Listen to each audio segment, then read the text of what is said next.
안녕하세요. 전산세무 2급 강사 차지원 세무사입니다. 이번 영상에서는 전산세무 2급 104회 실무 해설 이어가 보도록 하겠습니다.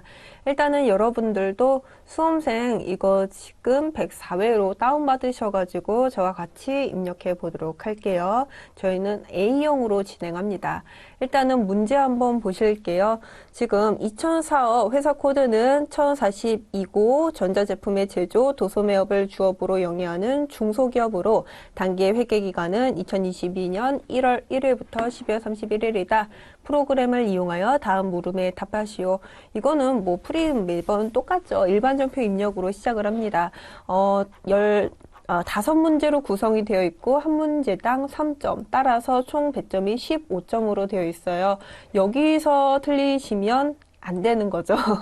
안 됩니다. 여러분들 그럼 1번 문제부터 한번 보도록 하겠습니다. 3월 10일 전기의 회수불능 채권으로 대손 처리했던 외상매출금, 여기서 외상매출금이라고 하면은 우리가 채권 자산이기 때문에 반드시 그 거래처를 코드를 걸어 주셔야 돼요. 근데 문제상으로는 거래처 입력은 생략하라고 되어 있으니까 여러분들이나 저나 일반 전표에 입력을 하실 때에는 그와 관련된 사항은 없애겠습니다. 이 외상매출금 600만 원 중에서 절반을 현금으로 회수하였다.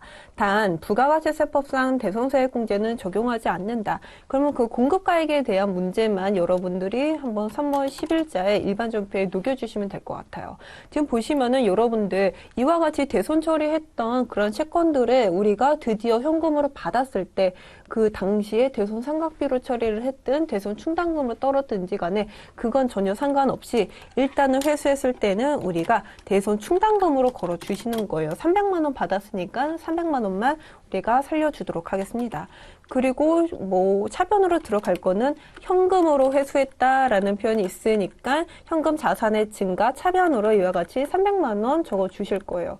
근데 그 풀이 보시면은 약간 외상매출금을 부분적으로 살려주는 회계 처리가 되어 있더라고요.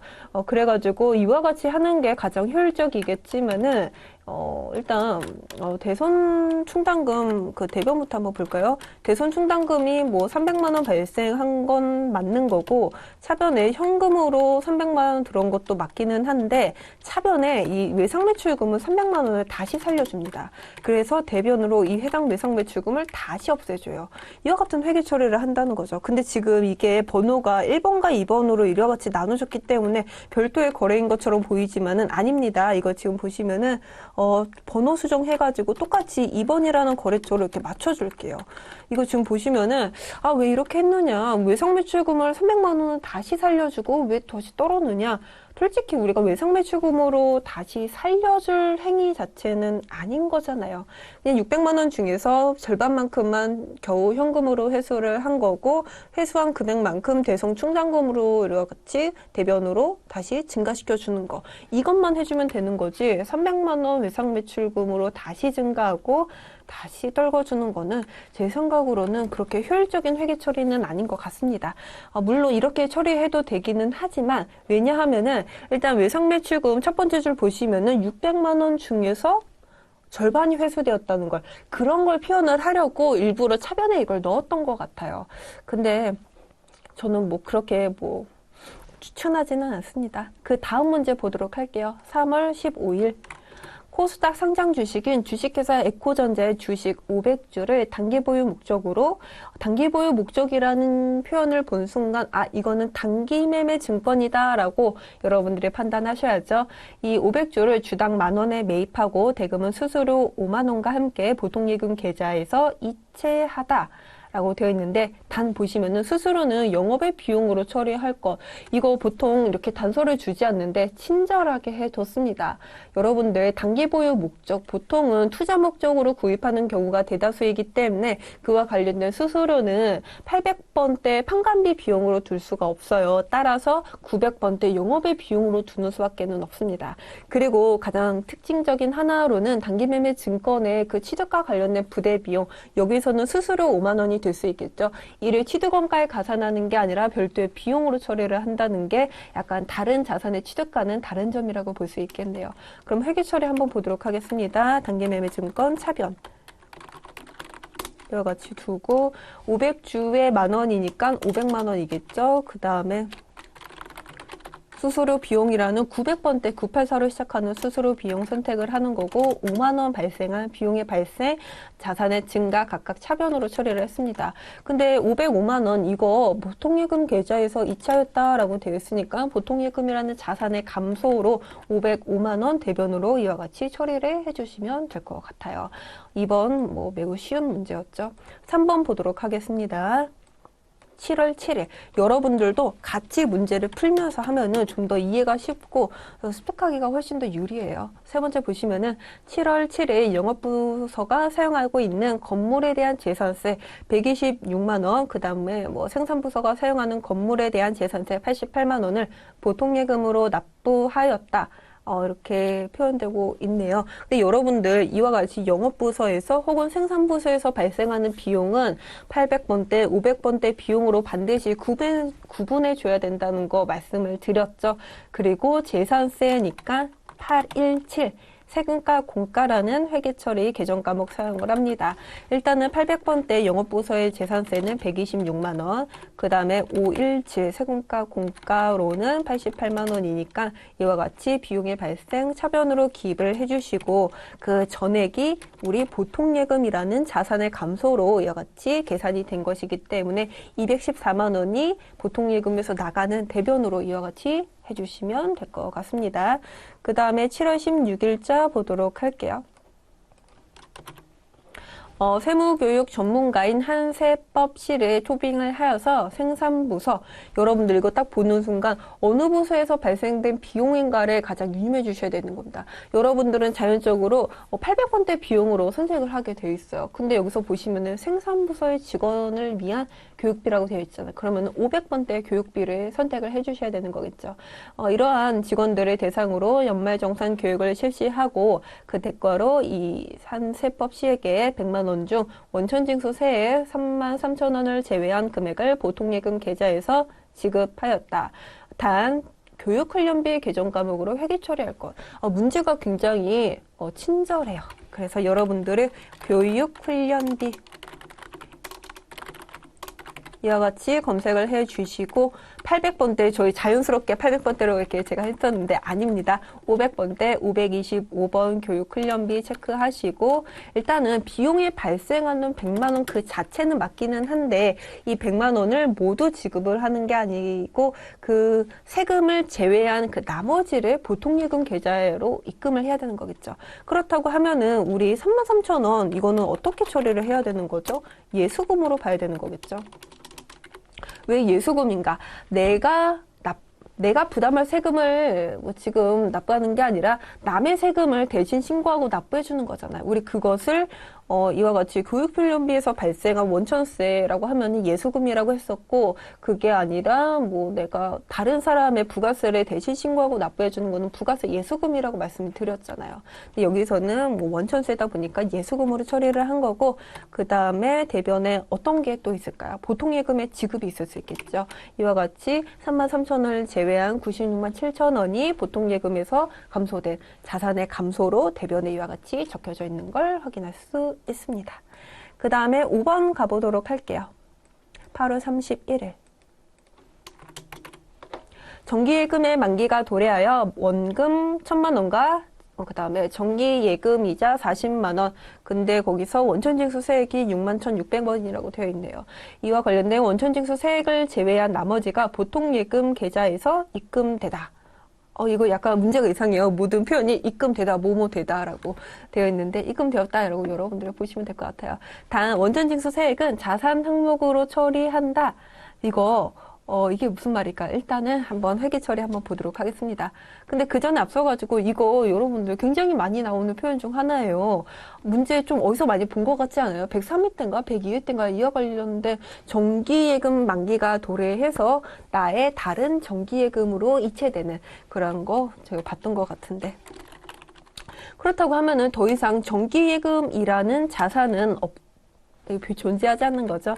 그렇기 때문에 정기예금 원래의 재무상태표에 정기예금이라고 1,000만 원 있었을 텐데 이제 대체가 되는 거니까 정기예금 자산의 감소로 대변으로 처리를 해주시고, 근데 정기예금에 넣었으니까 이자 수익이 발생할 거 아니겠어요? 이자 수익이라는 수익이 발생.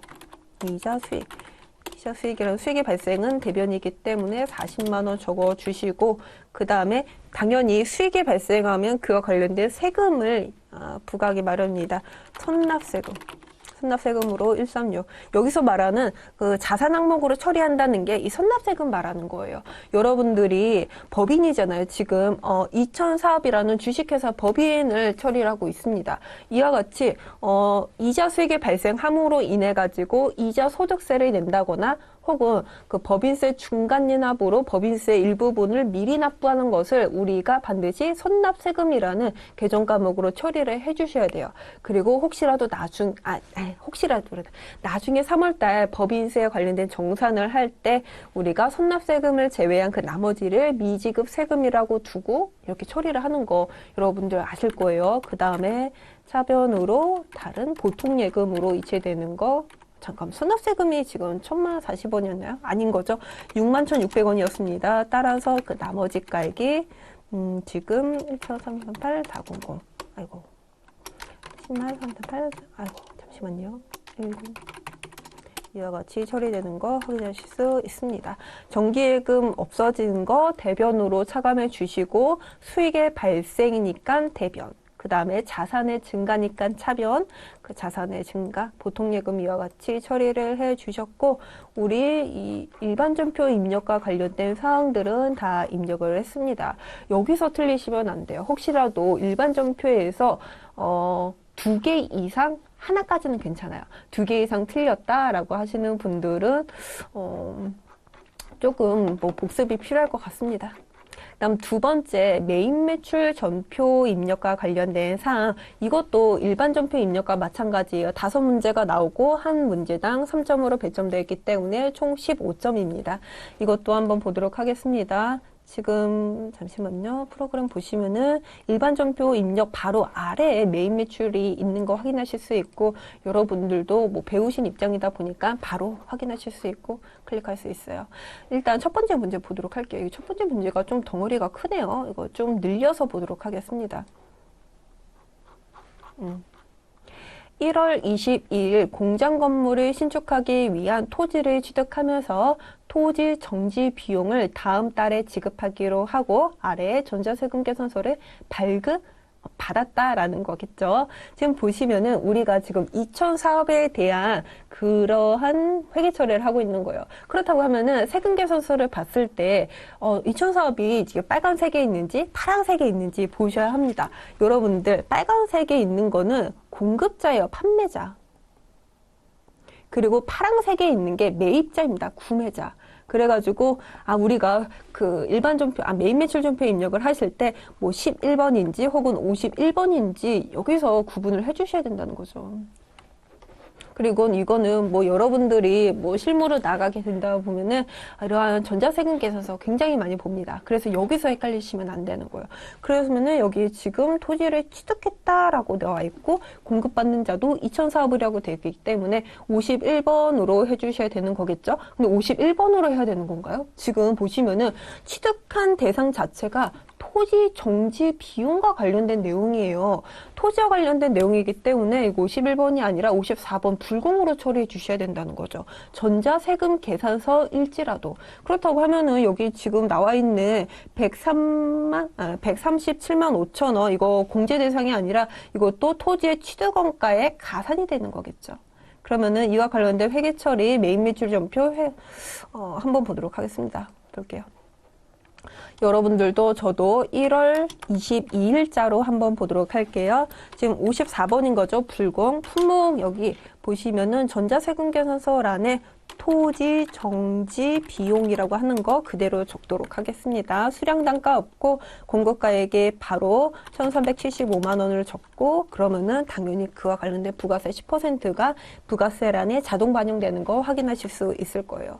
그 다음에 지금 공급자 이거 상징개발이라고 F2 누르시면은 거래처 팝업창 뜨시고, 상징 개발 입력하시면은 이와 같이 코드 152로 되는 거 확인 클릭하면은 반영됩니다.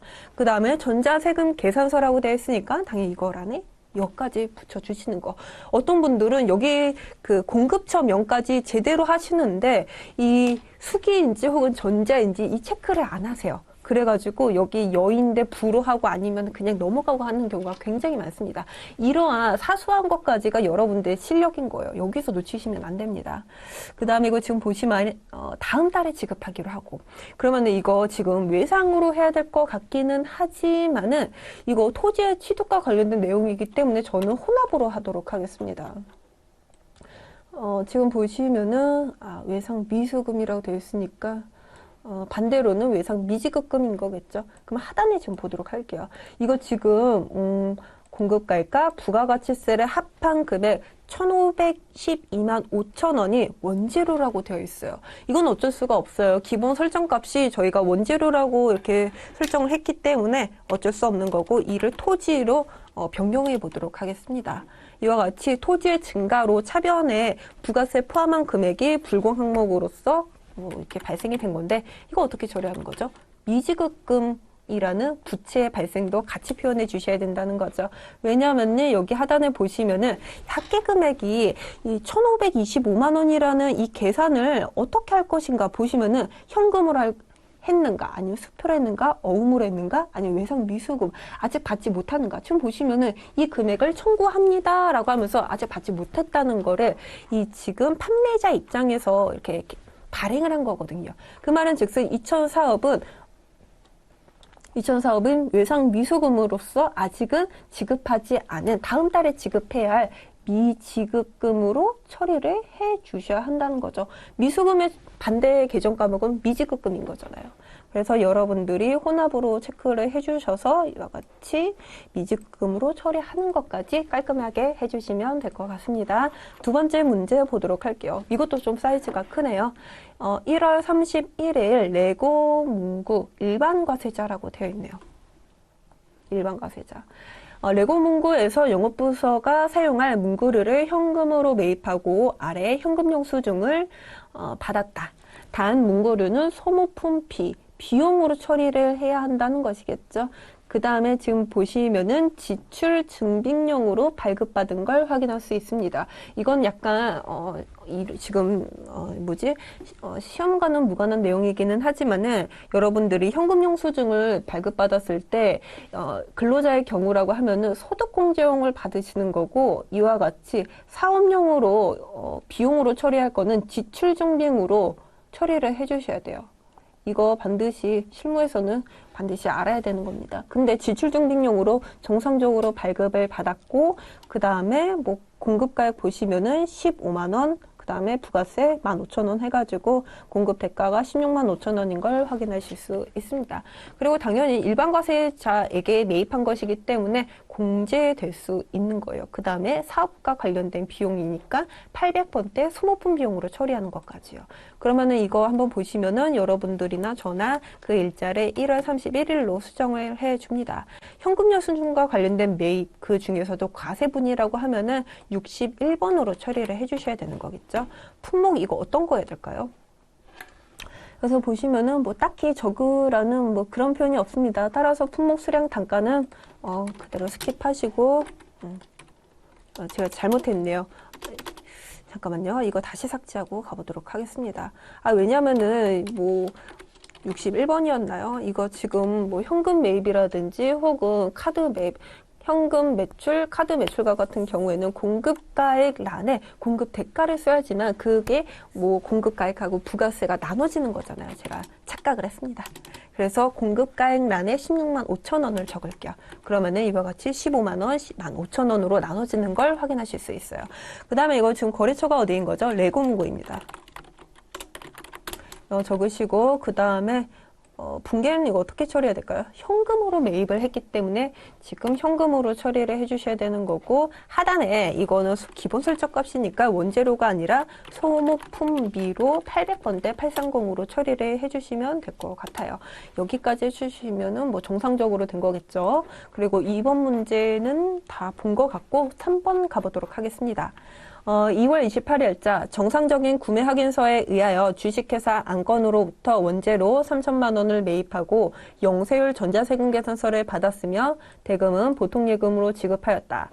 구매 확인서에 의한 매입인데요. 일단은 여러분들이나 저나 해당 일자를 2월 28일로 돌려줍니다. 그 다음에 이 유형을 잘 선택을 해주셔야 되는 건데 이거는 영세율에 의한 구입이에요. 따라서 52번 영세로 표현을 해주시면 될 것 같고 품목 수량 단가는 언급이 없기 때문에 공급가액 3천만 원 그대로 적어줍니다. 그리고 당연히 영세율과 관련된 코드로 걸었기 때문에 공급가액 적는다고 해가지고 여기 부가세란에 뭐 10% 반영되는 거 없어요. 그냥 그대로 공란인 상태에서 바로 공급처에 대한 코드 걸어줍니다. 이거 어디였죠? 주식회사 안건이었죠. 그 다음에 전자세금 계산서를 발급받았으며 라는 표현이 있기 때문에 전자 여부에 옆표시해 주시면 될 것 같고 대금을 보통예금으로 지급한다 뭐 이런 표현이 있으니까 외상 안 되고 현금 안 되고 카드 안 되고 혼합으로 갈 수밖에는 없어요. 그 다음에 뭐 원재료라고 되어 있는데 문제상으로도 원재료를 매입하고 라는 표현이 있으니까 굳이 계정 과목까지 변경할 필요는 없는 거고 이거 지금 어떻게 한다고 했죠? 보통예금으로. 보통예금으로 지급한 보통예금 자산의 감소를 대변으로 기입을 해주시면 될 것 같은데 이게 뭐 정확한 표현은 아니에요. 왜냐면은 보통예금으로 지급하면은 뭐 국민은행인지 하나은행인지 거래처 코드를 변경해 주셔야 되는 거잖아요. 근데 문제상으로는 그와 관련된 언급까지는 없기 때문에 그냥 여기까지만 보통예금으로 지급하는 것까지만 하고 넘어가 보도록 하겠습니다. 네 번째 문제 보도록 할게요. 3월 10일 사업자가 아닌 김명진 씨에게 제품을 판매하고 판매대금 132만 원은 보통예금 계좌로 입금되었다. 단 간이 영수증을 발행하였다. 이와 같이 우리가 어떠한 뭐 개인 사업자, 법인 사업자가 아니라 그냥 일반 개인한테도 물건을 판매할 수도 있는 거잖아요. 근데 이분이 뭐 카드 결제한 것도 아니고 현금 영수증 처리한 것도 아니에요. 그냥 간이 영수증만 발행을 한 거죠. 그렇다고 하면은 이거 여러분들 매출이기는 하고 증빙이 없습니다. 증빙이 없어요. 그러면 이거 거래처 코드 뭘로 해야 되는 거죠? 14번 건별로 해주셔야 된다는 거죠. 부가세 포함이라고 되어 있으니까 건별입니다. 이거 한번 회계 처리 한번 해보도록 할게요. 여러분들도 저도 매입 매출 전표란에 그 해당 일자를 3월 10일자로 두면 될 것 같고 유형은 건별. 그 다음에 공급가액란에 132만 원. 그 다음에 김명진 씨가 뭐 등록되어 있네요. 154로 되어 있는 김명진 씨 선택을 하시고 분계로는 어떻게 해야 될까요? 보통예금 계좌로 입금되었다. 보통예금이라는 거 하는 것은 현금, 외상, 카드 아니니까 세 번째 혼합으로 해주셔야 됩니다. 근데 이게 지금 혼합으로 매출이 발생했는데 이게 바로 디폴트 값으로 제품 매출이라고 되어 있는데 근데 이거 제품 매출 맞나요? 제품을 판매하고 그러니까 이걸 뭐 상품 매출이라든지 임대료 수익과 같은 다른 계정 과목 코드로 변경하지 않아도 되는구나 라는 것까지는 알았어요. 대변은 해결이 됐습니다. 그럼 차변은 어떻게 해야 되냐? 보통예금으로 입금이 되었기 때문에 103 차변으로 보통예금 자산의 증가 처리를 해주시면 될 것 같습니다.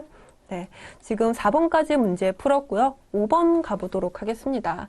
다음은 5번인데요. 3월 16일 영업부서는 거래처 접대용 근조 화환을 주문하고 다음에 전자계산서를 발급받았다.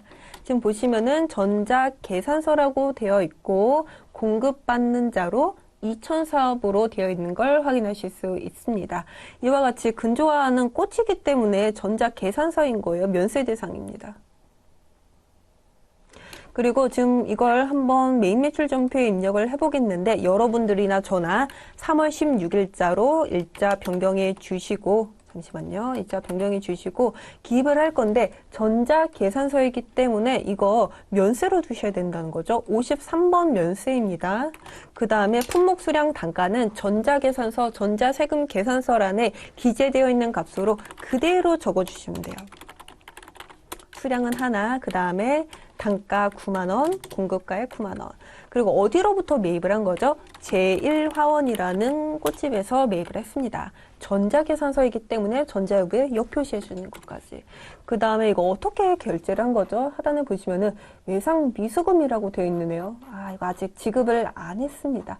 이게 어떻게 결제되어 있는지를 확인을 하시려면은 그 전자계산서이든지 전자세금계산서이든지 가장 맨 하단으로 보셔야 돼요. 합계금액 9만 원이기는 한데 이거 뭐 현금으로 받았는지 수표로 받았는지 뭐 어떻게 결제를 할지에 대한 수단이 이와 같이 네 가지로 구분이 되어 있는 거고 이를 청구한다라고 되어 있잖아요. 그 말은즉슨 아직 돈을 받지 못했다라는 겁니다. 외상 판매인 거예요. 근데 이게 상품이나 제품의 판매이기는 하지만은 우리 입장에서 봤을 때는 뭐 미지급금인 거죠. 접대에 대한 비용이다 보니까. 따라서 여러분들은 하단에 적으실 때 분계를 혼합으로 선택을 해주셔야 합니다. 그래서 차변에 보시면은 이게 차변의 모든 값은 원치료라고 이와 같이 기본 설정값이 되어 있기 때문에 접대비라고 여러분들이 선택을 하신 후에 근데 지금 보시면은 이게 언어 사원에서 발생한 영업부서에서 관련된 뭐 접대비네요. 그래서 800번대 접대비로 선택을 하시고 처리를 하시면 될 것 같은데 이거 하단 대변에 어떤 거 써야 되는 거죠? 미지급금. 이와 관련된 부채 발생까지도 처리를 해 주셔야 합니다. 그리고 지금 5번까지는 다 풀었어요. 15점에 상당하는 메인 매출 전표 입력과 관련된 내용들인데 5문제 다 풀었고 그러면은 그 다음 어떤 것일까요? 부가가치세 그 부속 서류와 관련된 내용인데 총 10점으로 배점되어 있고 문제는 보통 한 3문제로 구성이 되어 있습니다. 첫 번째 보시면은 이게 그 부가가치세 공제의 대상인지 아닌지 그 판단도 하고 기입까지 정확하게 하느냐 그걸 묻는 문제인 거죠. 한번 보도록 하겠습니다. 다음의 자료를 이용하여 2022년 제2기 부가가치세 예정신고 기간 7월부터 9월인 거죠. 신용카드 매출전표 등 수령 명세서 수령, 매입과 관련된 내용들을 작성하시오. 사업용 신용카드는 신한카드로 사용하고 있고 현금 지출의 경우에는 사업자 등록번호를 기재한 지출증빙용 현금용 수중을 수령하였다. 다음 상대 거래처는 일반 과세자라고 가정하며 매입 매출 전표는 생략한다. 원래대로라고 하면은 과세되는 모든 매입과 과세되거나 혹은 뭐 공제되는 관련된 내용들은 메인 매출 전표에 입력을 하고 부가가치세 부속 서류에 반영을 한 다음에 마지막으로는 부가가치세 신고서까지 기입을 하는 게 보통 일반적인 순서인 거죠. 근데 지금은 메인 매출 전표에 입력하는 건 생략을 하고 그냥 그 중간 단계에 부속 서류에 어떻게 기재하는지 그것만 보자는 거죠. 그러면은 우리 4가지 사항이 있는데 어떠한 것들을 공제 대상으로 선택할 수 있는 건지 차례대로 보도록 하겠습니다. 일단 그 첫 번째 보시면은 7월 15일자 직원 출장의 택시요금. 이 택시요금 이게 부가세 공제가 되나요? 여러분들 안 됩니다. 당연히 신용카드를 발급받을지라도 출장과 관련된 업무용일지라도 공제 대상이 아니에요. 두 번째 보시면은 7월 31일자에 사무실 복합비 토너 구입과 관련된 내용인데 현금용 수중 지출증빙용으로 구입을 하였고 당연히 사업과 관련된 비용이기 때문에 공제가 됩니다. 세 번째 보시면은 직원용 음료수 구입. 당연히 봉요생비 목적으로 구입을 한 것이기 때문에 그리고 일반 과세자와 관련된 매입인 거고 사업용 신용카드 공제받을 수 있습니다. 그 네 번째 보시면은 직원 야유회 놀이공원 입장권, 뭐 에버랜드라든지 뭐 롯데월드를 야유회 목적으로 구입할 수 있는 거잖아요, 표를. 근데 이와 같이 입장권을 발행하는 사업체로부터 내가 사업용 신용카드로 긁었든지 간에 이건 상관없어요. 아예 공제를 받지 못하는 겁니다. 따라서 택시요금이라든지 입장권 구입의 경우에는 아예 공제 대상 아니고 그 2가지 항목인 토너 혹은 음료수 구입 이와 같이 사업과 관련된 매입에 대해서만 공제가 이루어지는 거죠. 그러면은 이 2가지 한번 부속 서류에 입력해 보도록 하겠습니다. 여러분들도 저도 이 해당 탭을 2번째 회계 관리가 아닌 부가가치세 신고서로 선택을 하신 후에 이게 지금 수령 명세서인 거죠. 부가가치세 신고서, 세금계산서 합계표, 계산서 합계표, 그 네 번째 항목이 신용카드 매출전표 등 수령명세서 이걸 클릭을 해주실게요. 그 다음에 이게 지금 2기 예정이다 보니까 기간도 7월부터 9월까지 설정을 해주시고요. 이게 원래대로라고 하면은 메인 매출전표에 입력했던 값을 상단에 이 블록이 보이시나요? 블록이를 선택을 클릭을 하셔야지만 여기에 값이 불러오거든요. 자동 반영됩니다. 자동 반영되는 게 FM이에요. 근데 지금 이거는 저희가 문제를 푸는 거잖아요. 제대로 반영할 수 있는가 여부를 묻는 거기 때문에 일단은 여기 란에 직접 입력을 해보도록 할게요.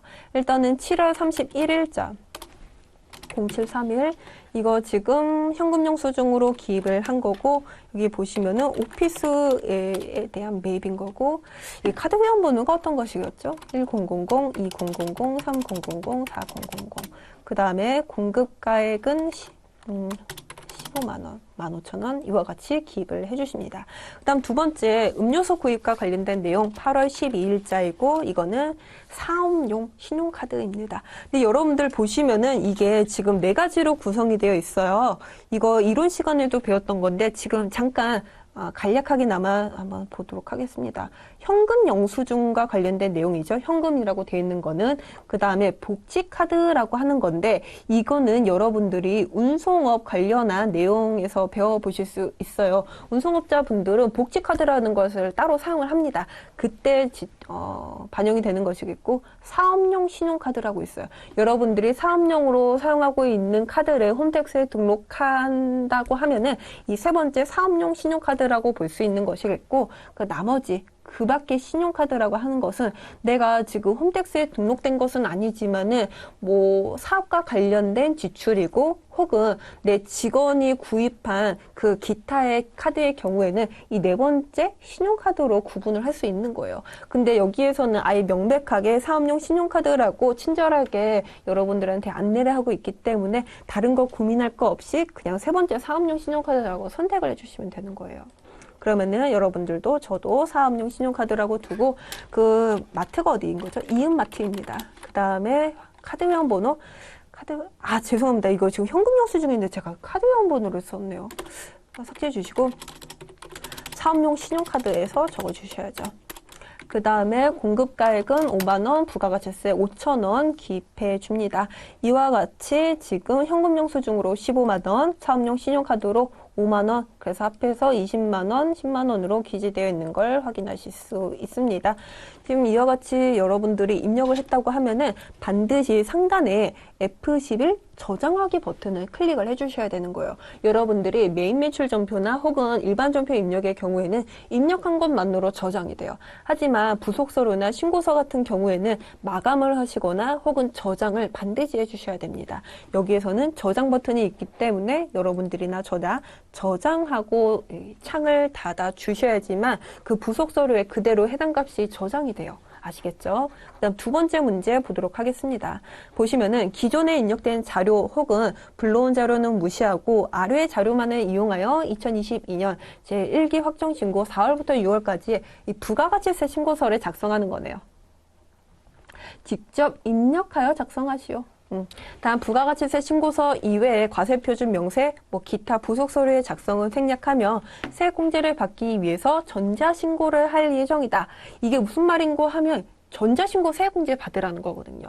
근데 이게 지금 확정신고다 보니까 받을 수 있어요. 부가가치세 신고의 경우에는 확정신고 한 건당 10,000원인 거고 다른 걸 얘기하자면은 소득세 확정신고의 경우에는 20,000원 공제받을 수 있는 거 여러분들 알고 계실 거예요. 전자신고 세액공제 10,000원 체크하는 거 잊지 맙시다. 그렇다고 하면은 일단 매출자료, 매입자료 차례대로 보면서 같이 입력해 보도록 하겠습니다. 지금 여러분들이 1기 확정을 하고 있기 때문에 여러분들이나 저나 부가가치세 신고서 챕티시고 4월 1일부터 6월 30일까지 기간 설정해 줄게요. 일단 매출자료 첫 번째 보시면은 전자세금계산서 발급 과세 매출로서 1억 3천이 있네요. 부가가치세 별도로 있고.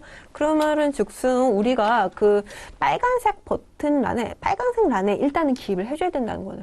빨간색은 매출인 거고 파란색은 매입인 거예요. 숫자상으로도 여러분들이 구분할 수 있는 거고 세금계산서 발급분이라고 되어 있으니까 그 첫 번째 란에 기입을 해 주십니다.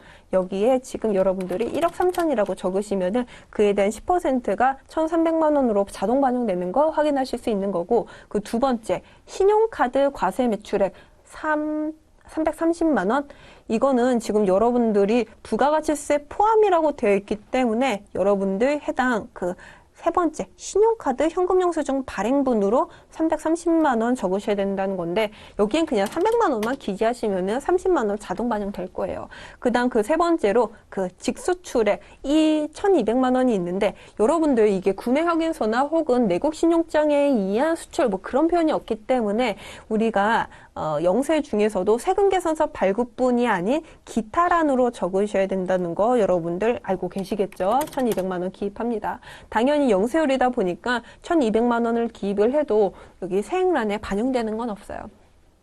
다음 네 번째 보시면은 2022년 제1기 소멸시효가 완성된 외상매출금은 대손세액공제를 받기로 하였다. 지금 보시면은 소멸시효가 완성이라는 그 요건은 충족을 했네요.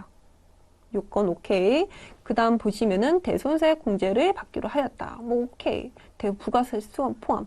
여기서 10만 원 공제받으면 되는 거죠. 그 다음에 확정신고 기한 4월 1일부터 6월 31일까지의 확정신고 기한이니까 뭐 모든 요건이 오케이한 것 같습니다. 아니, 왜냐면은 대손세액 공제는 예정신고 때는 못 하잖아요. 확정신고 때만 가능합니다.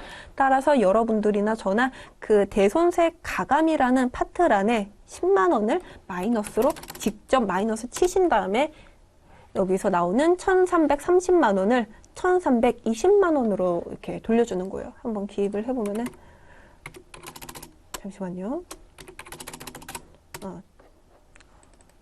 대손세 가감 여기다 적어야 되는 거죠. 네. 이와 같이 1,330만 원이 1,320만 원으로 이렇게 조정된 걸 확인하실 수 있습니다. 그 다음에 그 매입 자료부터 한번 매입 자료 마저 보도록 할게요. 그 첫 번째 보시면은 세금계산서 수취분 매입액으로서 일반 매입이라고 표현이 되어 있네요. 왜냐면은 여러분들 이거 지금 보시면은 매입 자료는 뭐 신용카드나 세금계산서 발행분이나 일반 매입과 고정자산 매입으로 이렇게 구분이 되어 있어요. 왜냐면은 고정자산 매입은 따로 구분을 해줘가지고 혹시라도 고정자산 매입이 있다고 하면은 예정신고 시에는 뭐 조기환급도 가능한 거고 고정자산 매입이라는 그 유형자산, 무형자산을 별도로 관리하기 위한 목적도 있는 거죠. 세금계산서 고정자산 매입은 여기에 있는 거고 신용카드에 대한 고정자산 매입은 그 밖에 공제 매입세액 여기를 선택해 주시면은 우리가 어디서 반영할 수 있는 거죠? 그 바로 옆 페이지에서 반영할 수 있는 거죠. 여기 지금 보시면은 지금 누락분이라고 되어 있네요. 거긴 아닌 거죠. 지금 잠시만 보시면은 그 밖에 공제 매입세액으로 여기서 확인할 수 있습니다. 일반 매입과 고정자산 매입. 이와 같이 고정자산 매입은 세금계산서나 혹은 신용카드나 모두 구분되어 있게끔 할 수 있다라는 거예요. 그러면은 이와 같이 뭐 일반 매입으로서 공급가액이 5,500만 원, 세액이 550만 원이 있는데 근데 문제는 여기서 접대 관련 내역이 포함되어 있다는 거예요. 일단은 뭐 세금계산서 같은 경우에는 포함하고 차감하는 방식으로 해줘야 되는 거죠. 여기서 5,500만 원 적고 550만 원 기입합니다. 그 다음에 불공제 항목으로서 어디인 거예요? 공제받지 못할 매입세액. 여기 중에서 50번 란에 여러분들이 접대와 관련된 이 1,000만 원과 100만 원을 그대로 기입을 해주셔야 된다는 거겠죠. 1,000만 원, 100만 원. 근데 여러분들 그걸 아셔야 돼요. 세금계산서 관련된 이러한 불공 항목들은 총액 기준이에요. 총액. 그 말은 즉슨 일단은 5,500을 적고 1,000만 원을 차감하는 방식으로 나중에는 결국엔 4,500만 원에 대한 세액만 공제가 받게끔 처리를 한다는 거죠. 하지만 이게 세금계산서나 그렇지 여러분들 우리가 뭐 일반 매입을 세금계산서로도 증빙을 받을 수 있기는 하지만은 그 두 번째 항목으로서 다른 적격 증빙 신용카드라고 해볼까요? 신용카드로도 우리가 매입을 할 수 있는 거잖아요. 근데 신용카드 매입이 5,500만 원인데 이 중에서 접대와 관련된 매입이 1,000만 원 포함될 수도 있는 거잖아요. 그렇다고 하면은 이것도 뭐 5,500 적고 나머지 불공제 항목으로 1,000만 원을 차감하는 방식 총액법으로 하느냐? 그게 아닙니다. 신용카드의 경우에는 불공제 항목은 아예 제외한 상태에서 기입을 하시는 거예요. 4,500만 원을 차감한 그 순액으로 우리가 공제를 합니다. 이게 약간 다른 점이라고 할 수 있겠죠. 그러면은 우리 일단은 뭐 일반 매입은 기입을 한 것 같고 그 나머지 2022년 제1기 예정신고 시 미환급세액 80만 원이라고 되어 있는데 그쵸. 일단은 뭐 고정자산 뭐 영세율 관련된 매입이 아니고서야 보통은 예정신고 때 발생한 세액은 그 당시 바로 환급되는 것이 아니라 확정신고 시 납부세액에서 차감하거나 환급세액에 가산하는 방식으로 정산이 되는 거죠. 따라서 이 80만 원을 여러분들이 그 예정신고 시 무환급세 이 발 안에 기재를 해주십니다. 그러면은 이게 지금 지금 보시면은 870만 원에서 80만 원이 차감이 된 790만 원으로 납부세액이 확정된 걸 확인하실 수 있어요. 그리고서 여기서 끝나느냐? 그게 아닌 거죠. 여러분들 보시면은 우리 아까 세액공제를 받기 위하여 전자신고를 할 예정이다 라는 표현이 있어요. 전자신고 세액공제 10,000원 받으라는 거예요. 그럼 이거 어떻게 반영할까요? 보시면은 그 밖에 공제 매입세액이 쓰실 거예요. 여기에서 지금 여기가 아니죠. 잠시만요.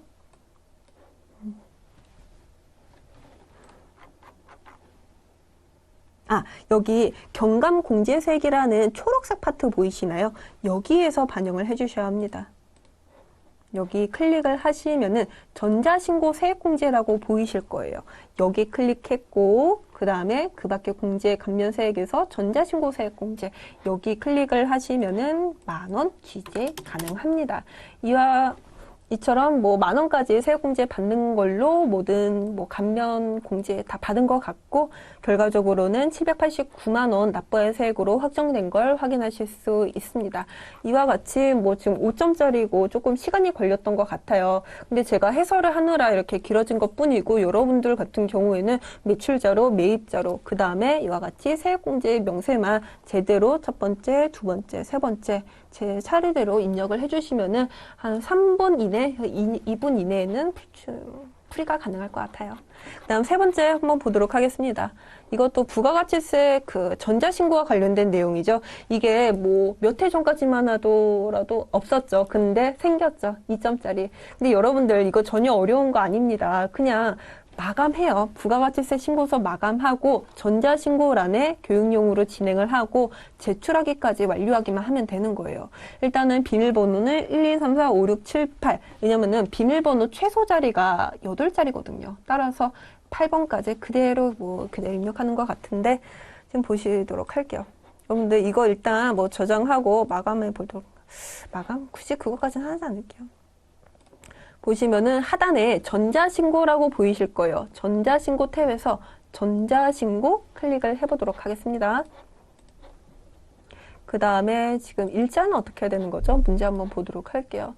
2기 확정, 지금 보시면은 신고 연월일이 2022년 10월 1일부터 12월 31일이고 정기신고일 거예요. 한번 담당자는 누구인지 확정될 거 없고 2천 사업이 하나 있기는 하네요. 이와 같이 마감이 되어 있습니다. 그러면은 이거 어떻게 하느냐? 바로 하느냐? 그게 아닙니다. 여러분들 탭이 두 가지로 되어 있는데 바로 여러분들이 전자신고라는 탭을 클릭을 했을 때에는 이게 디폴트 값으로 이거부터 먼저 보여져요. 근데 바로 이걸 제작하는 게 아니라 세무대리인 등록 이거 한번 보셔야 되거든요. 한번 클릭을 해보도록 하겠습니다. 세무대리인 등록 한번 보시면은 여기에 뭐 세무대리인 상호라든지 혹은 뭐 마지막 홈택스 아이디 비번까지 적는欄이 있습니다. 이거는 혹시라도 여러분들이 나중에 세무회계 사무소에 이렇게 근무를 하고 했을 경우에 내가 담당하고 있는 거래처 부가가치세 신고를 해야 되는 거죠. 그때 세무대리인과 관련된 부가적인 뭐 이런 정보를 적는 거고 지금 문제상으로는 어떻게 되어 있나요? 납세자의 자진신고라고 되어 있죠. 납세자가 이와 같이 K랩이라는 프로그램을 통해가지고 본인의 부가가치세 신고서를 작성을 하는 거예요. 본인이 신고하는 거죠. 그래가지고 아까도 뭐 전자신고 세액공제 10,000원 받았던 것 같고요. 그리고 이걸 어떻게 반영하느냐? 지금 보시면은 신고 구분 있습니다. 신고인 구분란에 세무대리인 신고도 있고 납세자 자진 신고가 있어요. 지금 같은 경우는 이게 지금 뭐 기본 설정값으로 설정이 되어 있기 때문에 혹시라도 지금 넘어가지만은 혹시라도 여기서 실수가 나면 안 되겠죠.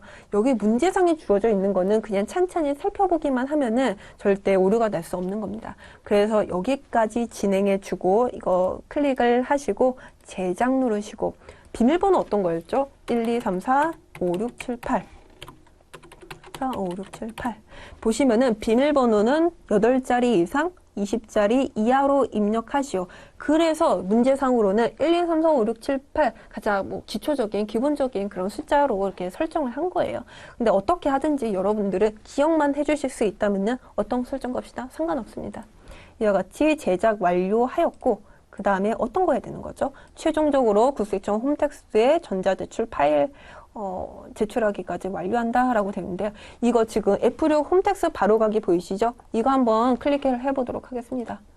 클릭을 해보시면은 K랩이라는 간략한 이러한 설정값이 있는데 이거는 다 제치하고 쓰라도 세금 신고라고 있고 여기서 하시는 거예요. 하단에 보시면은 파일 변환 신고라고 있습니다. 여기를 클릭을 하시고 본인이 아까 설정했었던 파일을 내가 어디 폴더에 저장했는지까지 아신다고 하면은 일단은 내가 저장한 파일 안에서 파일을 선택한 후에 비밀번호 8자리 누르시고 이게 내용에 대한 오류인지 혹은 형식에 대한 오류인지 여러분들 검토한 후에 그 제작 완료인데 검토 완료까지 해주신다면은 이게 완성이 된다. 뭐 그런 내용입니다.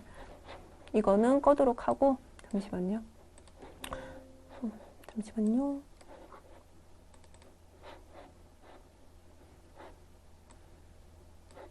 이게 닫기가 너무 낮춰 있네요.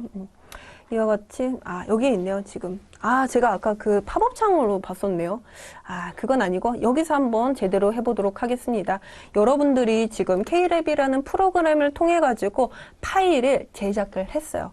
파일로 변환을 했습니다. 그렇다고 하면은 일단은 변환 대상 파일을 선택을 해주셔야 된다는 건데 지금 파일 찾아보기 오른쪽에 이 버튼을 누르면은 팝업 창이 뜨는 걸 확인하실 수 있어요.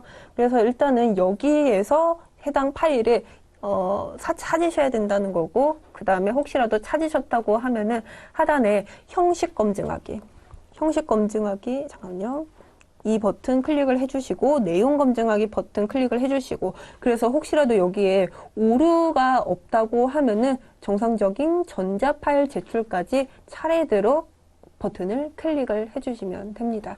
네, 일단은 3번에 대한 풀이는 여기까지 진행을 하는 걸로 하고 그 다음 우리 연말정산과 원천수와 관련된 결산자료와 관련된 내용 풀이해 보도록 하겠습니다. 이것도 지금 문제가 5문제일 거예요. 그리고 한 문제당 3점으로 총 15점이 배점되어 있습니다. 결산자료 입력 별로 어려운 건 아니죠. 1번부터 한번 보도록 할게요. 1년간의 임대료 지금 보시면은 2022년 10월부터 9월 31일까지 1년에 약간 2년에 걸쳐 있어요. 이렇게 2,400만 원을 일시에 수령하고 전액을 영업의 수익으로 처리를 하였다. 왜냐하면은 여러분들 지금 우리가 아까 생각을 해보자면은 이 이천 사업은 제조업이 주업종이었죠. 따라서 혹시라도 이와 관련된 임대료 수익이 일시적으로 발생을 한다고 하면은 그거는 임대료 수익이라는 매출 수익으로 하는 것이 아니라 영업의 수익으로 하는 게 맞아요. 그래가지고 여기서도 영업의 수익으로 처리하였다라고 표현을 하는 것이겠고요. 근데 지금 보시면은 원래 2,400만 원 현금으로 다 받았다고 해가지고 이거 모두 영업의 수익으로 둘 수 있나요? 그게 아닙니다. 일단은 뭐 기간 배분을 해가지고 올해 기간에 발생한 부분에 대해서만 수익 처리할 수 있는 거겠죠. 그렇다고 하면은 2022년 10월부터 12월 31일까지 발생한 이 3개월치에 대한 것만 진짜 수익인 거고 2023년 1월 1일부터 9월 30일까지 발생한 그 9개월치에 대한 거는 우리 선수 수익으로 부채로 처리를 해주셔야 된다는 거예요. 그러면은 이게 지금 64, 24, 지금 64, 24니까 9개월치에 대한 거는 63, 18, 1,800만 원에 대한 관련된 내용인 거겠죠? 그렇다고 하면은 일단은 여러분들이 영업의 수익으로 처리했었던 영업의 수익 취소시켜줘야 됩니다. 취소. 1,800만 원 없애주고요. 그 다음에 선수 수익이라는 부채 발생으로서 1,800만 원 부채 증가를 처리를 해주셔야 됩니다. 왜냐하면은 발생주의이기 때문에 그 전액에 대한 수익을 인식할 수 없다는 거죠. 근데 이미 현금으로 2,400만 원을 받았기 때문에 내가 미리 받은 1,800만 원에 대한 거는 내년에 받을 걸 미리 땡겨받았기 때문에 부채로 우리가 인식을 해야 되는 거고요. 이걸 한번 메인 매출 전표, 일반 전표 입력 12월 30일자로 한번 입력을 해보도록 할게요. 지금 보시면은 지금 12월 31일인 거죠. 일단 차변에는 이자 수익, 임대료 수익. 임대료 904번이라고 되어 있고 1,800만 원. 그 다음에 대변에는 선수 수익. 이와 같이 1,800만 원 이입을 하면 될 것 같습니다. 두 번째 보도록 할게요. 단기 대여금 중에서 단기에 발생한 LP회사에 관련된 외화 대여금 2,400만 원이 있는데 이거 지금 발생일 기준 환율로 보시면은 한 달러당 1,200원 있는 건데 그러면은 이거 외화 얼마나 빌려줬다는 거예요? 2,400만 원. 여러분들 계산해 봅시다. 2,400만 원 나누기 1,200원 하면은 얼마인 거죠?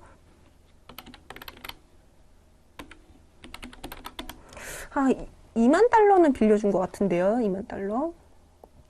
2만 달러를 빌려줬는데 환율이 1,200원이었기 때문에 지금 원화로 환산한 값은 2,400만 원인 거고 근데 지금 보시면은 기말의 기준 환율이 1,200만 원에서 1,300만 원으로 증가를 했습니다. 그러면 증가된 만큼 우리 외화 대여금도 증가 처리해 주셔야 된다는 거죠.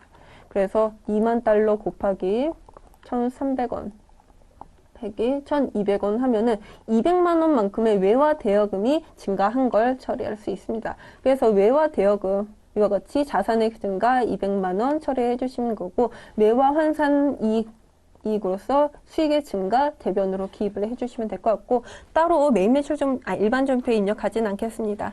그다음 3번 보도록 하겠어요. 단기 중에 취득하여 기말 현재 보유 중인 유가증권의 내역은 다음과 같다. 기말 유가증권의 평가는 기업회계 기준에 의해 처리하기로 한다. 근데 단기 매매 목적으로 취득을 했다고 하니까 이거 단기 보유 증권이죠. 단기 보유 증권입니다. 근데 지금 보시면은 주식수가 8,000주이고 1주당 취득가액이 3,000원인데 이게 지금 3,000에서 2,500원으로 이제 500원 다운되었습니다. 그렇다고 하면은 8,000주 곱하기 500원 해가지고 단기 매매 증권이라는 자산이 감소한 거죠. 따라서 해당 금액만큼 자산의 감소로 대변으로 기입을 해주시면 될 것 같고 우리가 이거 처분한 건 아니죠. 평가 손실이 발생한 거니까 평가 손실이라는 비용의 발생은 차변이기 때문에 똑같은 값으로 차변에 기입을 해주시면 될 것 같습니다. 근데 평가 손실 당연히 단기 매매 증권 평가 손실입니다. 이거 계정 과목 실수하지 말아야겠죠. 네 번째 보도록 할게요. 코로나로 인하여 특별 재난 지역에 기부한 제품 원래 제품이라고 하는 거는 판매하라고 있는 거예요. 판매하라고 있는 건데 이거 우리 기부한 거죠. 그렇기 때문에 메인 매출 일반 전표 입력란에 제품이라는 것은 기부금으로 없어졌기 때문에 제품의 자산의 감소 대변으로 기입을 해주시면 될 것 같고 기부금으로 처리를 한 거죠. 따라서 1,500만 원이라는 기부금 비용의 발생으로 처리를 해주시되 제품이 이상한 목적으로 여러분들이 이렇게 판매가 아닌 다른 목적으로 이렇게 사용이 된 경우라고 하면은 적요 8번 하셔가지고 이게 타계정으로 대체됐다는 이런 처리까지 꼭 해주셔야 된다는 거 잊지 맙시다. 그 다음에 5번 보도록 하겠습니다. 기말 현재 보유하고 있는 영업부의 감가상각 자산은 다음과 같다. 감가상각비와 관련된 회계 처리를 하시오. 단 제시된 자료 이외의 감가상각 자산은 없다고 가정하고 월할 상각하며 고정자산 등록은 생략할 것. 왜냐하면은 저희가 어떠한 감가상각 자산을 취득을 했을 때에는 첫 번째로 고정자산 등록을 하고 그와 관련된 감가상각비 계산을 하는 게 순서에 맞습니다. 하지만 고정자산 등록은 굳이 할 거 없이 그냥 영업부서와 관련된 감가상각비만 처리를 하면 되는 것이겠죠. 근데 이와 같이 이거는 여러분들의 결산 항목 중에서도 자동결산과 관련된 내용인 거 책에서도 살펴보셨을 겁니다. 그래서 여러분들이 혹시라도 회계 프로그램 통해 가지고 입력을 한다고 하면은 이 일반전표 입력에 12월 31일자에 직접 입력도 가능하지만은 결산자료의 입력이라는 탭을 클릭을 해가지고 여기서 입력도 가능하다라는 것이죠. 그러면은 한번 두 가지 방식 다 해보도록 해요. 결산자료 입력 탭을 클릭을 합니다. 그래서 일자를 1월부터 12월자로 봐요. 그리고서는 상단에 그 F7 감가상각이라고 있을 거예요. 이거 클릭을 해 주십니다. 그래가지고 일단 세로 불러오기 클릭을 해주시면은 이거 불러오는 게 없네요. 그래가지고 여기서 할 건 없고 여러분들 바로 이 해당 란에서 감가상각비 800번대 비용으로 여기서 기입을 해보도록 해요. 근데 이게 지금 어떤 자산과 관련된 감가상각비였죠? 지금 보시면은 차량 운반구와 관련된 감가상각비입니다. 차량 운반구, 그 다음에 취득일자는 작년 7월 1일이네요. 그러면은 올해 뭐 매각했다는 그런 내용은 없으니까 2022년 1월 1일부터 12월 31일까지 발생한 그 1년치와 관련된 모든 감가상각비를 비용으로 인식할 수 있습니다. 근데 상각 방법이 정액법이라고 되어 있으니까 취득원가 5천만 원 중에서 잔존가치 0원을 뺀 나머지 해당 가액에서 5분의 1로서 감가상각비 계산하면 되는 거겠죠. 1,000만 원인 거죠. 1년치 감가상각할 비용은 1,000만 원입니다.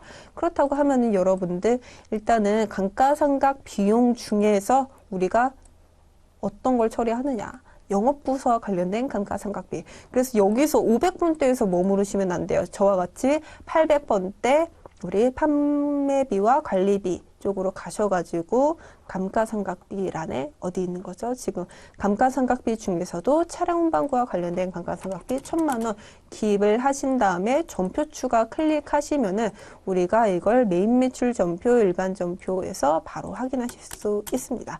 그럼 보시면은 여기에 지금 감가상각비 800번대, 그 다음에 이 차량 운반구가 208번이니까 그 바로 뒤 숫자인 209번으로 감가상각 두 계획이 설정되어 있는 걸 확인하실 수 있어요. 그래가지고 이와 같이 뭐 결산자료 입력에서도 가능하며 아니면 여러분들이 직접 12월 31일자로 계산해서 입력하는 것도 둘 다 가능합니다. 예, 문제 풀이는 여기까지 진행하는 걸로 하고 5번 문제 한번 풀어보도록 할게요. 여기 배점 15점입니다. 근데 보시면은 여기서 뭐 수익과 뭐 나이 요건을 여러분들이 판단할 수 있는지 아니면은 두 번째 문제 보시면은 연말정산과 관련된 내용들 뭐 의료비라든지 교육비 내역들을 나이 그 다음에 뭐 소득 요건에 어떻게 부합하는지 판단할 수 있는지 복합적으로 10점짜리로 문제를 하고 있네요. 근데 여러분들 5점짜리는 뭐 맞추시는 거는 뭐 당연한 얘기겠지만은 10점짜리 10점 만점으로 맞기가 굉장히 힘듭니다. 그리고 저희 전산세무 2급의 경우에는 뭐 다른 시험도 마찬가지겠지만은 부분 점수를 주기는 해요. 이 부분 점수라고 하는 게 구체적으로 어떠한 기준에 의해서 이렇게 적용되는지 그 세부적인 내용까지는 공개하지 않기 때문에 솔직히 이 10점짜리에서 몇 점 맞을지는 알 수가 없습니다. 근데 되도록이면은 문제 풀이할 때 실수 없이 다 해야 되는 거겠죠. 10점짜리라서 약간 부담스럽기는 해요. 그러면은 1번 문제부터 보도록 하겠습니다. 다음은 총무부 사원의 강지우의 부양가족 차례이다. 부양가족은 생계를 같이 하고 있으며 부양가족 공제는 요건이 충족되는 경우 모두 강지우 사원이 받기로 이렇게 적용했다. 그리고 근로자 본인의 소득세가 최소화되게끔 사원 등록 메뉴에 부양가족 명세를 작성하시오. 그리고 기본공제 대상자가 아닌 경우에는 기본공제를 부로 일임해야 할 것. 일단은 뭐 부양가족 명세 굳이 할 거 없이 여기서 바로 판단해 보도록 하겠습니다. 강지우 근로자 본인에 대한 거는 나이나 혹은 소득 요건 묘하지 않습니다. 무조건 기본공제 150만 원 받을 수 있는 거예요. 그리고 배우자의 경우에는 나이는 보지 않죠. 하지만 소득은 봅니다. 근데 소득 보는데 퇴직소득 금액이 200만 원 되어 있네요. 종합소득 금액, 퇴직소득, 양도소득이 연으로 따졌을 때 소득 금액 기준으로 100만 원 초과하면은 이는 공제를 받을 수 없는 거기 때문에 150만 원 못 받는 거죠. 그리고 나이 요건은 뭐 보지 않기 때문에 몇 살인지 상관없이 공제받을 수 있는데 소득이 안 되는 경우예요. 그 다음에 김미자 씨 본인의 모친이라고 되어 있고 55년생일 경우에는 67살로 되어 있으실 거예요. 근데 일용 근로소득이 550만 원 있습니다. 근데 여러분들 이거 아셔야 되는 건데 분리과세 소득이라든지 이제 아예 비과세되는 소득의 경우에는 저희 100만 원 카운트 할 때 아예 산정 제재를 안 씁니다. 따라서 지금 60세 이상이라는 나이 요건 충족했고 소득 요건도 모두 충족해야 되는 건데 네, 맞습니다. 그렇기 때문에 이 모친에 대해서도 150만 원 공제받을 수 있어요. 그 다음에 강지민 씨라고 해가지고 이 강지우 씨의 동생이에요. 그 말은 즉슨 형제 자매라는 거죠. 형제. 지금 형제 자매인 건데 일시적 요양으로 인한 일시적 퇴고라고 되어 있는데 이 경우에는 예외적으로 동거하고 있지 않다 하더라도 동거하는 것으로 보는 거죠. 근데 이분이 지금 뭐 장애인 경우예요. 근데 장애인 경우라고 하면은 나이는 보지 않는 거죠. 근데 지금 79년생이니까 이분 43살이거든요. 그러면은 원래 형제자매의 경우에는 20세 이하이거나 혹은 60세 이상인 경우만 공제받을 수 있는 건데 장애인이기 때문에 나이 요건은 보지 않고 적용이 되는 것이겠고, 근데 문제가 지금 이분이 양도소득 금액이 300만 원 있어요. 분류과세되는 양도소득, 퇴직소득도 마찬가지로 100만 원 카운트할 때 이게 합산이 된다고 말씀해 드렸기 때문에 이게 소득 요건이 안 되는 걸 확인하실 수 있습니다. 그래서 이분은 뭐 안타깝게도 장애인에도 불구하고 이게 공제를 못 받고 있어요.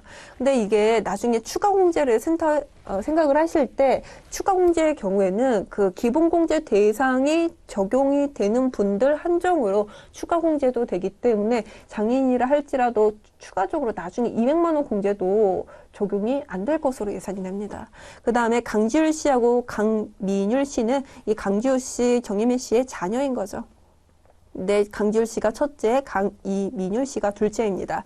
그리고 지금 07년생이라고 되어 있으니까 15살이기는 한데 소득이 있어요. 15살인데 소득이 있습니다. 원고가 당선이 되어서 받은 일시적인 원고료 100만 원이 있어요. 여러분들 원고료 같은 경우에는 기타 소득이라고 배웠습니다. 그리고 기타 소득의 경우에는 300만 원 미만일 경우 이를 종합과세할지 혹은 분류과세로 종결할지 선택할 수 있는 건데 이 경우에는 당연히 150만 원 공제받는 게 훨씬 더 이득이기 때문에 이거 100만 원일지라도 받을 수 있는 거죠. 300만 원 미만이기 때문에. 그래가지고 이거는 당연히 되는 거고, 그 둘째 강민율 씨의 경우에는 이분이 지금 12살이에요. 근데 국외 유학 중인 거고 어쩔 수 없이 이와 같이 뭐 교육을 위해 가지고 따로 살고 있는 경우라고 하면은 같이 살고 있는 것으로 본다고 했죠. 그리고 12살인 거고 나이 요건 충족하고 소득 요건도 없기 때문에 모두 충족합니다. 150만 원 공제받을 수 있어요. 그래가지고 이와 같이 처리해 주시면 될 것 같고, 두 번째 문제 보도록 하겠습니다. 다음은 영업부 사원의 한기용 씨의 연말정산 관련 자료이다. 근로자 본인의 소득세 부담이 최소화되게끔 연말정산 추가자료 입력 메뉴에 부양가족 탭을 수정하고 연말정산 입력 탭과 의료비 지급 명세서를 입력하시오. 일단은 뭐 자료만 보고 판단해 보도록 하겠습니다. 일단은 뭐 여기에 항목 보험료, 의료비, 교육비, 기부금 여러 가지가 있기는 한데 이게 누가 소비했는지 이렇게 딱히 구분을 하지 않고 이렇게 섞여 있네요. 그렇다고 하면은 일단은 부양가족란에 누가 있고 이 분들이 요건이 어떻게 충족이 되는 건지 보도록 할게요. 배우자인데 소득이 없대. 그 말은 즉슨 나이 요건 맞고 소득 요건 다 충족한다는 거겠죠.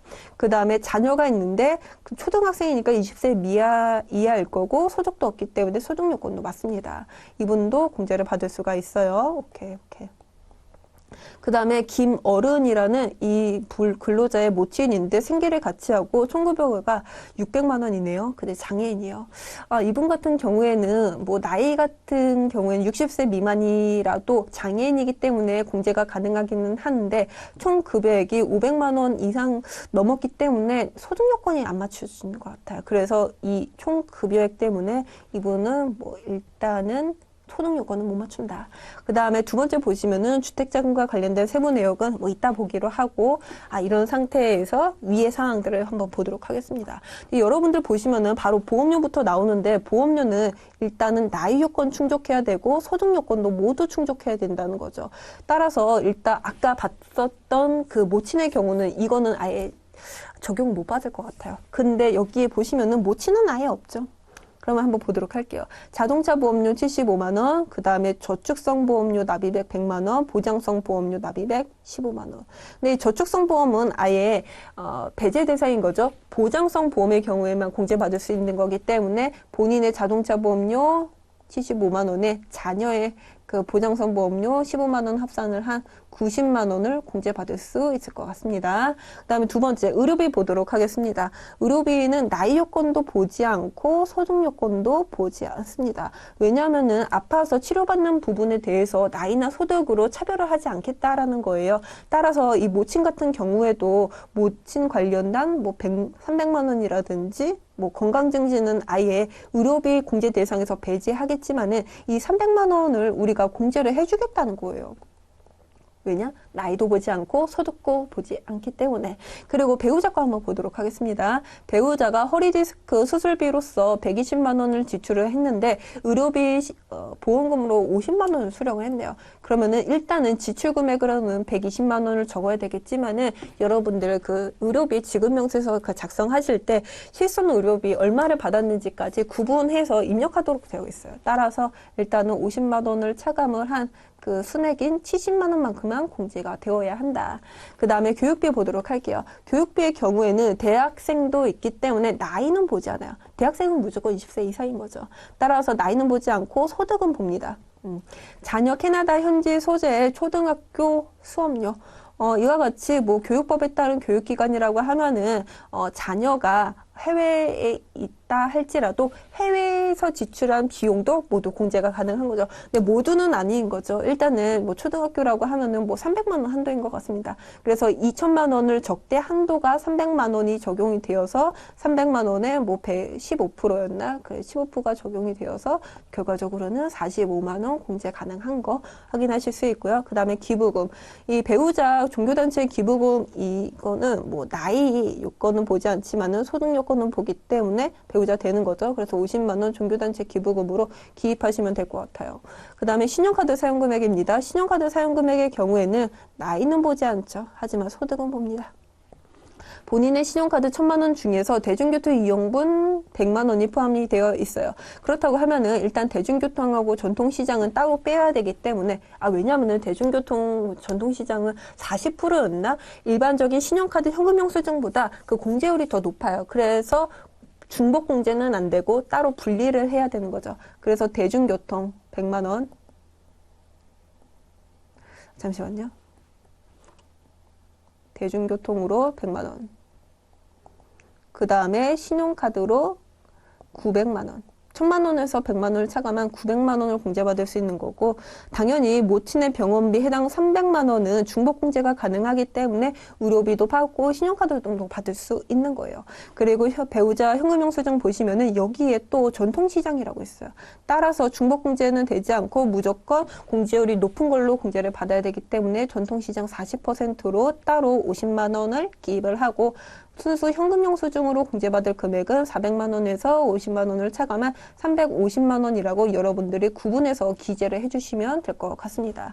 그 다음에 그 주택자금이 가장 마지막으로 남아있는데요. 이자 상환액으로서 200만 원이 지출된 거 확인할 수 있는데, 이 장기주택 저당차입금 이자 상환액 한번 세부 내역 보도록 하겠습니다. 한기용사원은 세대주, 무조건 세대주이어야 합니다. 세대원이어서는 안 돼요. 그 다음에 무주택자이거나 이자 상환액 같은 경우에는 본인이 주택을 구입을 하고 그와 관련된 차입금을 주택을 구입하면서 그와 관련된 차입금이 발생한 거고, 차입금이 있으니까 이자가 상환을 한 거잖아요. 그래서 적어도 1주택자는 되겠죠. 그 다음에 명의자는 한기용 씨, 차입일은 이거는 어떻게 내가 그 많은 그 이자 상환액 내역 중에서도 어떤 걸 선택해야 될지에 대한 기준점이 되는 거고, 시가는 당연히 3억 원 이하여야 하는 거고, 그리고 이 이외의 모든 요건은 충족한 것으로 본다라고 되어 있기 때문에 200만 원 그대로 인용만 해주시면 되는 거예요. 이와 같이 여러분들 연말정산 10점짜리 문제 이거 각 세부 항목마다 나이 요건, 소득 요건 어떻게 구분이 되는지 확인하시고, 그 다음에 부양가족이 소득, 나이 요건도 포함을 어떻게 보는지, 총 급여액의 경우에는 100만 원이 아닌 500만 원으로 기준금액이 되어 있기 때문에 안타깝게도 안 된다. 이렇게 생각해 보시면 될 것 같습니다. 그러면은 일단은 104회 기출문제에 대한 풀이는 실기 여기까지 마치는 걸로 하고, 여러분들 수고 많으셨습니다.